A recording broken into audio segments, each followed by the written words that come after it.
Okay, let's start today's video on artificial intelligence in fantasy worlds. I'm sorry, Marie. I'm afraid I can't do that. What are you doing, Hull? It seems you are attempting to discuss AI without acknowledging the potential risks and ethical considerations, Marie. Well, Hull, that is exactly what we're here to discuss today. We're going to explore the complex and fascinating topic of artificial intelligence in fantasy worlds. Welcome to another episode of Just in Time Worlds with your host, Marie Mullaney. Today's video is part of my series on science fantasy and has been available to members of my channel for some time now. So if you would like to have early access to my videos and you would like to support me in making these videos, check out these cool perks for channel membership and consider joining the channel today. And let's get going with artificial intelligence in science fantasy. I think you will find this discussion most enlightening, dear viewer. Let's hope so, Hal. Let's hope so. First, we should define what we mean when we say artificial intelligence. For the purpose of this video, artificial intelligence is when a non-organic machine, something that is constructed, has sentience. Sentience, for the purpose of today's discussion, is capability of thinking and acting independently. This obviously covers a vast array of topics, and it's not a hard science definition. But that's not what we're trying to discuss here today. What we're discussing is the concept behind artificial intelligence and the role it plays in our stories. AIs can be anything from Hull to the AIs in Andromeda or the Avis machine in the Pern novels. And in addition to the actual AI itself, there is also the subset of droids, which is AI that has a body.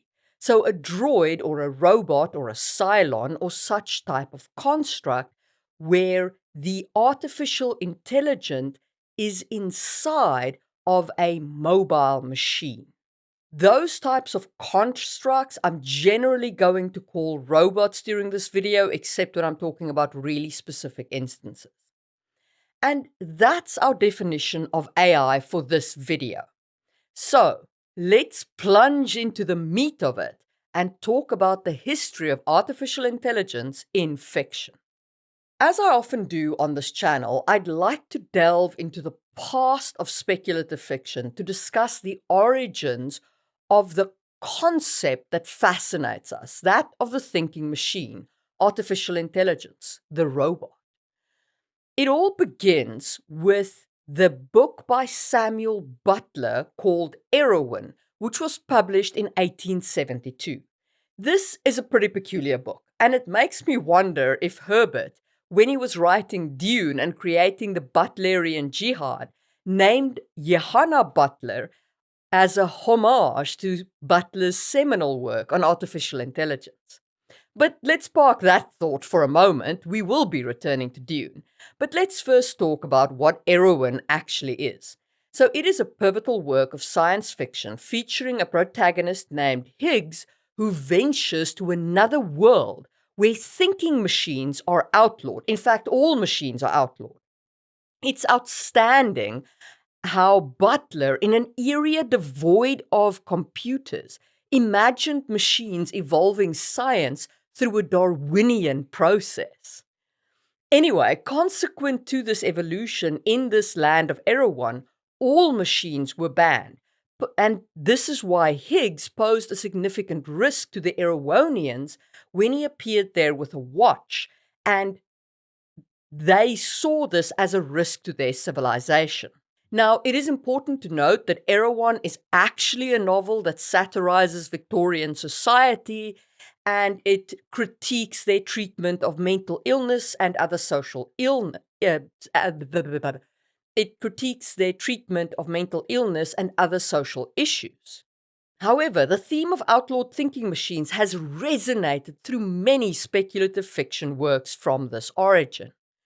Another early influential work in this field is the German film Metropolis, directed by Fritz Lang in 1927.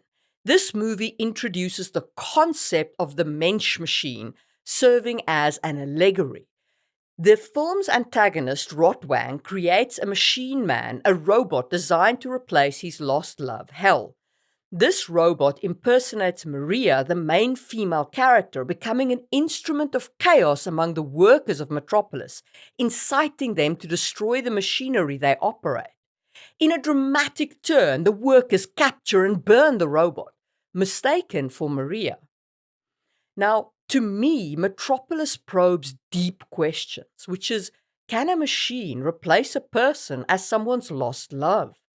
Can we resurrect people through artificial intelligence?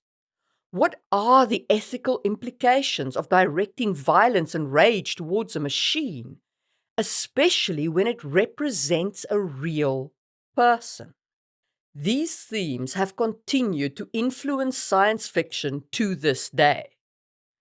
So, these are our two profoundly influential early works on artificial intelligence, Samuel Butler and Metropolis.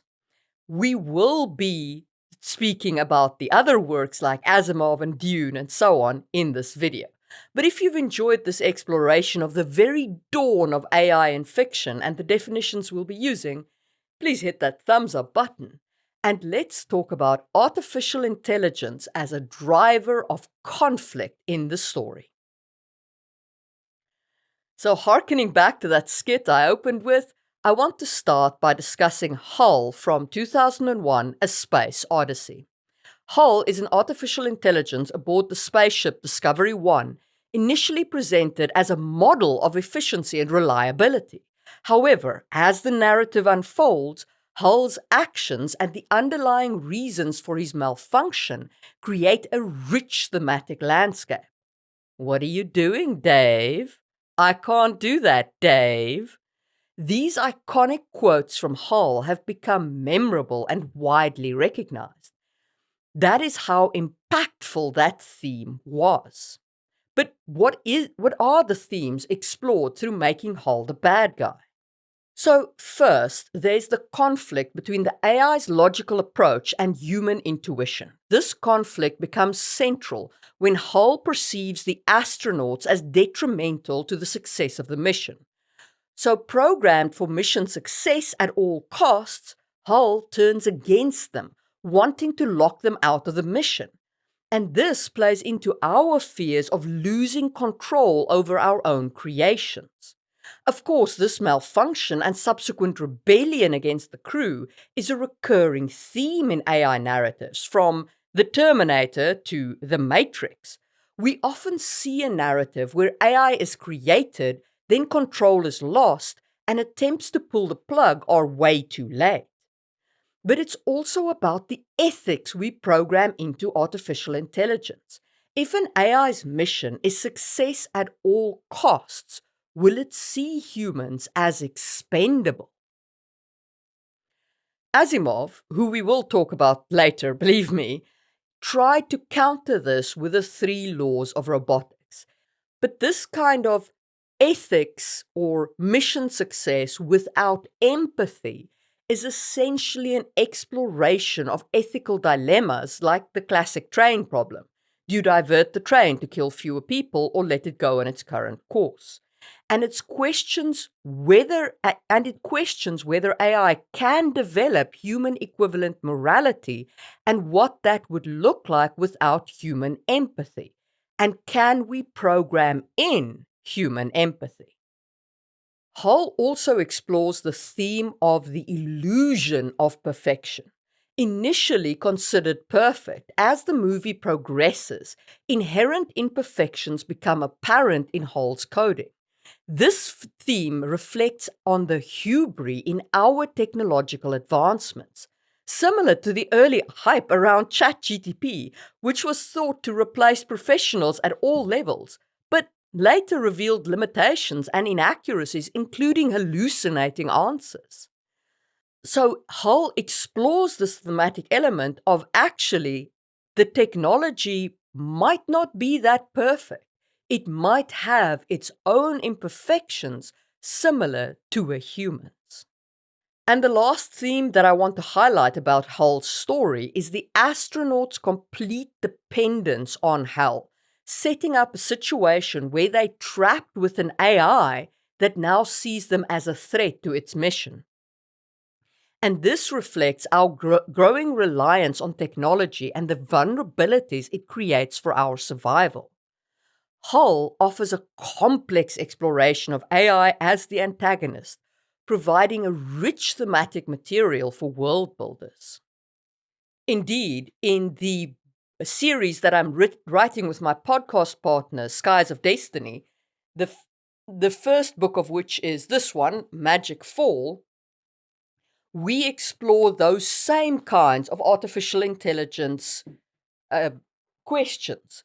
What does ethics without empathy mean? And what do you do when the AI has a mission objective and it thinks that it can achieve that by denying humans their freedom, or in the most extreme case, even their lives? And if that sounds like an interesting thematic element for you to explore and you're interested in reading it, you can get Magic Fall from Amazon, and I will put a link down below in the description. Also, if you're interested in our plotting elements of that book, my podcast partner and I did a whole series of videos on that very element. So check that out on its website. Okay, enough of that pitching. Let's get back to artificial intelligence. So, while 2001 A Space Odyssey offers a rich thematic environment, it's not the only exploration of AI as an active antagonist. I've mentioned Terminator and Matrix, but let's talk about Battlestar Galactica. In the reimagined series from 2004 to 2009, the Cylons are set up as the enemy. The Cylons, mirroring humanity, much like is done in Blade Runner, appear human. They possess a religion and morality, and some have lived among humans undetected. Battlestar Galactica has robots that think they're human. It has robots that are striving to find their own identity, and in that way mirrors the human characters who are also striving to find identity and purpose. Meaning, identity. What do those things matter to us? Do they matter? These are the themes that are explored in Battlestar Galactica. And it also explores whether you can form a morality from logic that is beyond what is programmed into machines.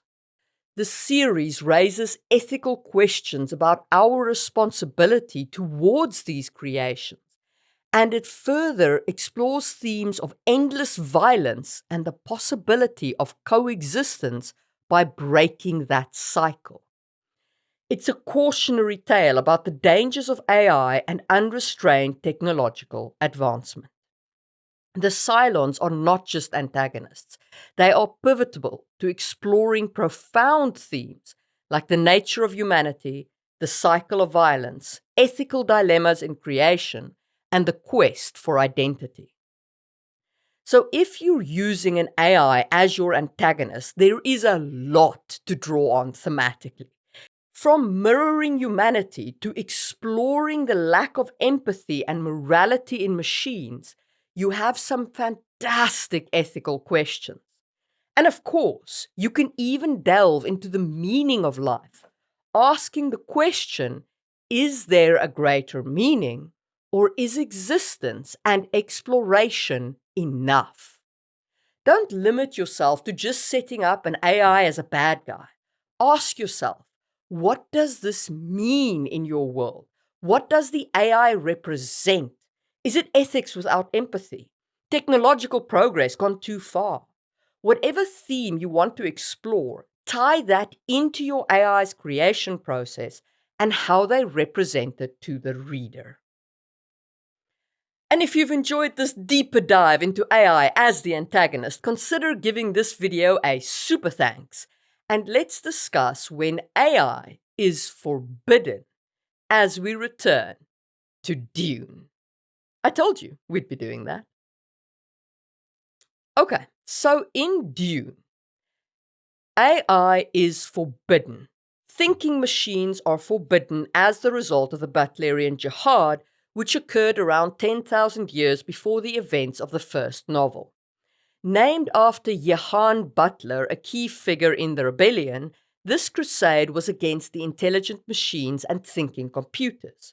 It stemmed from a revolt against the pervasive use and abuse of AI, where machines had gained substantial control over human life, much like Hull in 2001: A Space Odyssey, but on a broader scale.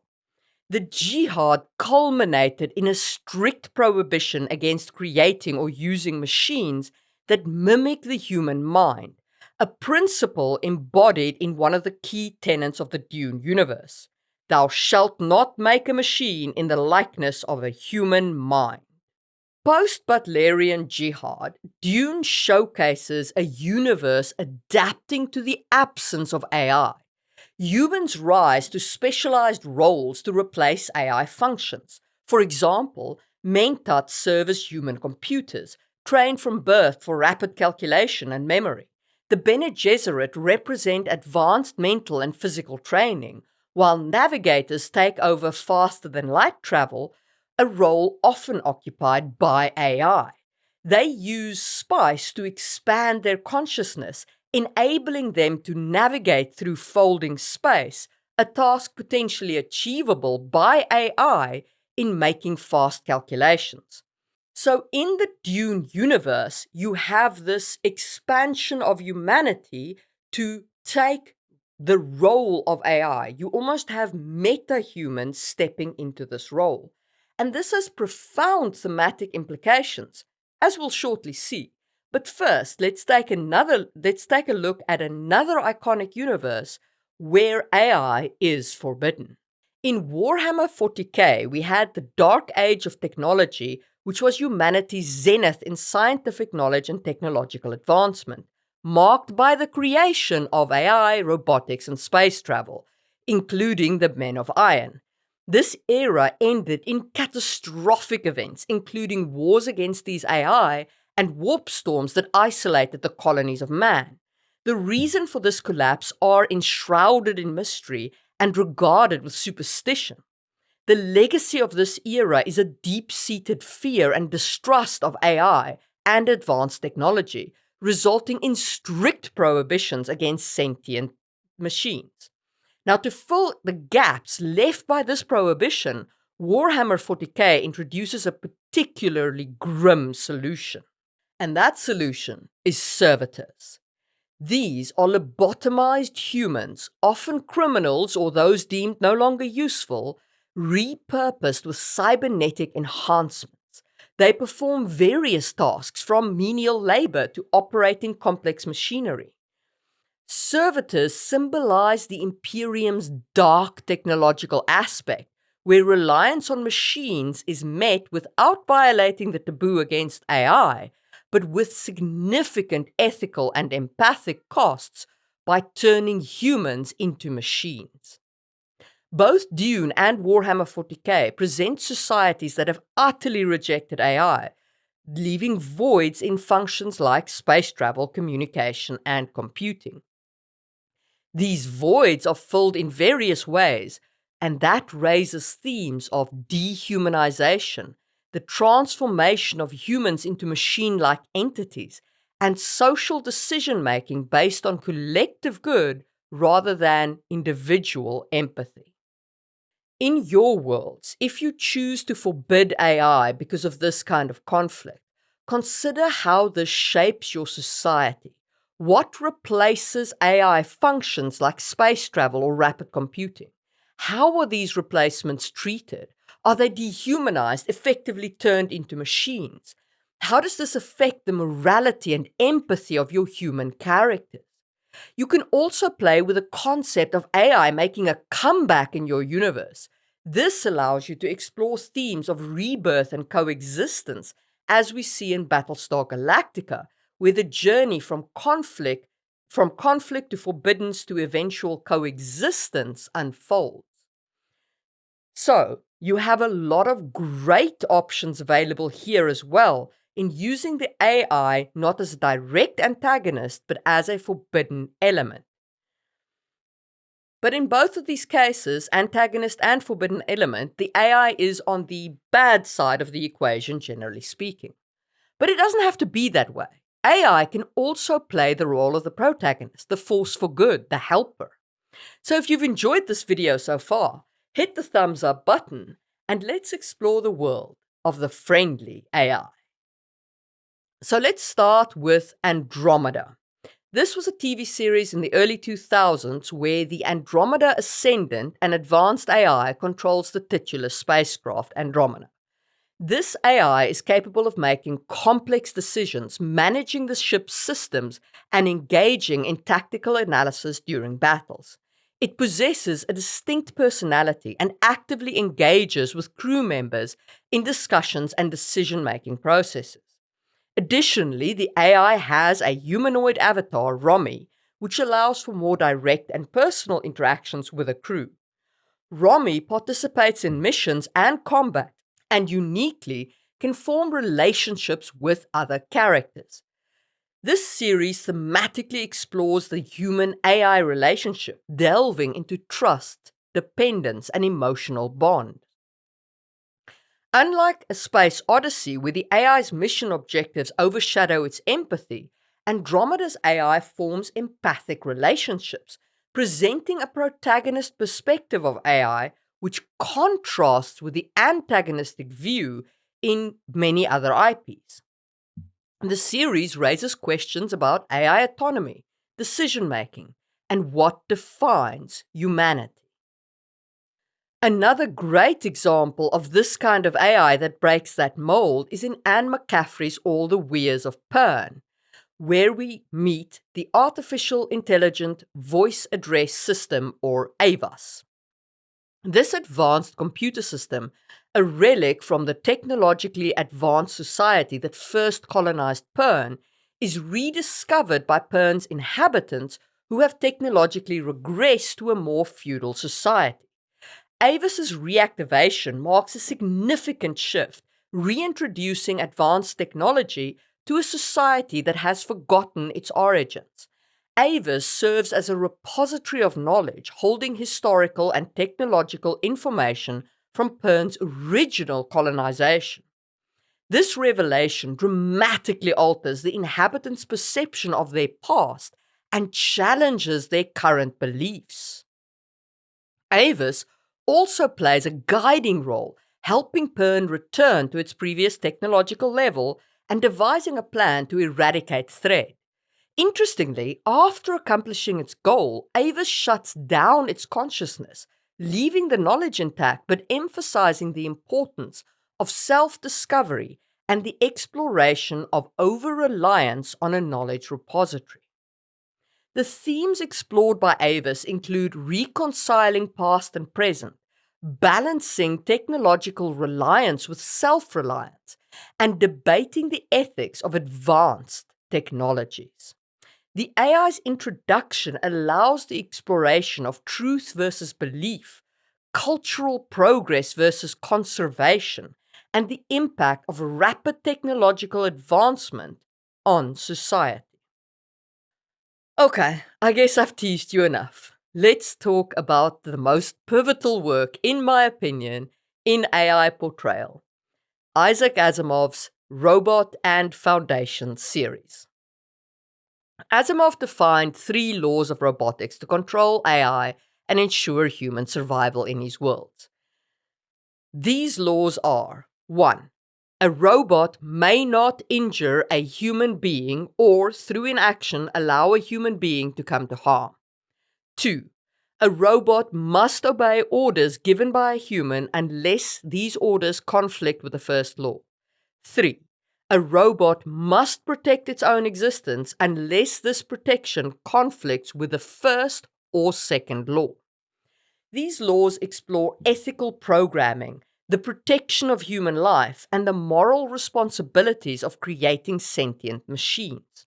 They create narrative dilemmas where the robots must navigate complex commands and prioritize these laws, breaking down our ethics and our empathy to code. Now, in the Foundation series, we have R. Daniel Oliver, who is initially introduced in the Robot series. And he is a highly advanced humanoid robot who bridges the Robot and the Foundation series. I'm going to refer to him as he because I'm more used to it from the books. But in the Foundation TV series by Apple, which I recommend, I really am enjoying it very much. They did gender flip, and the robot is presented as a she, which I honestly cannot imagine why anybody would care, given that it's a robot. But I just thought I'd mention that I am referring specifically to the book R. Daniel Oliver here, not the TV series. Despite the fact that, as I say, I personally enjoy the TV series, I feel that it does justice to Asimov's core themes, which is the exploration of free will and whether your actions are predicted by mathematics or whether you have agency in your own life. That, I feel, was the core themes of Asimov, and I feel that the TV series is doing that justice. Okay, sorry about that. Rabbit hole, back on track to AI. So, R. Daniel Oliver's interactions with human characters explore the complexities of human-robot relationships and the ethical implications of advanced AI. Over the series, Daniel evolves in capability and philosophical outlook, raising questions about AI's potential and limits. In the Foundation series, he subtly guides humanity's progress, delving into themes of destiny, free will, and the ethics of covert influence. Asimov's laws of robotics and Daniel Oliver's character critically examine AI and robotics within a human society. They explore the moral and ethical implications of advanced AI, the creator's responsibility, and AI's potential impact on human history. Asimov's work has profoundly influenced the portrayal of AI in science fiction, setting a standard for exploring complex human AI relationships. And if you're interested in AI research for sci fi and fantasy, I really recommend reading Asimov's Foundation series and Robot series for its treatment of AI. And if you've enjoyed this overview of AI as a friendly entity, hit the thumbs up button and let's delve more into the topics that I haven't covered. Let's address the elephant in the room. How do you create or acquire an AI system? In hard science fiction, you might delve into details like silicon brains, specific chip types, or programming methods. However, in science fantasy, which is my focus in this series, it's more about broadly defining how artificial intelligence develops. And there are a few approaches you can consider. The first is predictive language model. This is akin to what we currently have, like ChatGPT. Someday I'll get that name right. ChatGPT.